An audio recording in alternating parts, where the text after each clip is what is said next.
Well, as President Trump works to secure our southern border, newly released ISIS video is shedding light on the dire need for security.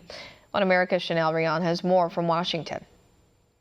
Judicial Watch's head of investigations, Chris Farrell, told One America News how past administrations and U.S. mainstream media have willfully denied the fact that ISIS operatives are entering the U.S. through our open southern border.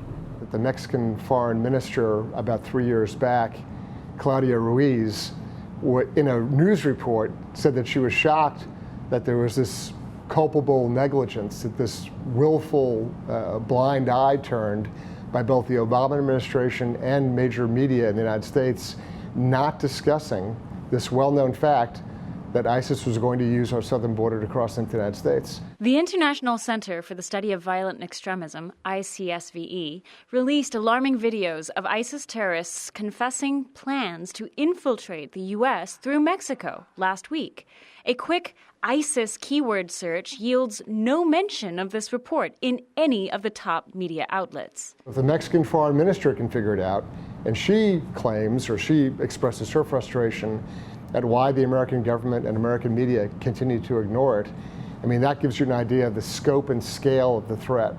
Farrell says ISIS movement through Latin America has been extensively documented at every level of law enforcement, both in Mexico and the U.S. And now we have on video, in person, an ISIS terrorist explaining exactly what we've been describing for the last 7 years.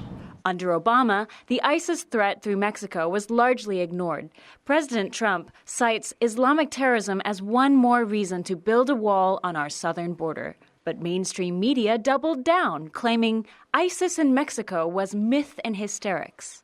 Do you have any idea what the president's talking about when he says there are unknown Middle Easterners mixed in with the caravan? That's long been pretty much a canard. We don't have any evidence, and he also doesn't have any common sense. I think you're absolutely right here. It is hysterical. It is emotional. It has gotten nonsensical. The biggest terror threat in this country is white men, most of them radicalized to the right. ISIS deniers argue that Mexican cartels and ISIS do not mix. Farrell says this is denying fundamental truths. There's this very mistaken analysis out there that says, oh, the cartels would never cooperate with terrorists because it would ruin their business. It's nonsense. It's baloney. And here's why. The cartels are all about moving contraband. It doesn't matter what the contraband is. Drugs, money, weapons, people, there's a price attached to it. Media blackout on this clear and present danger highlights how, knowingly or not, big media seem to place agenda before safety when it comes to our national immigration policy. Rion, One America News, Washington. Want to see more videos like this? Click on the link below and subscribe to One America News on YouTube. And call your cable provider and kindly demand that One America News is added to your lineup. Call and subscribe today.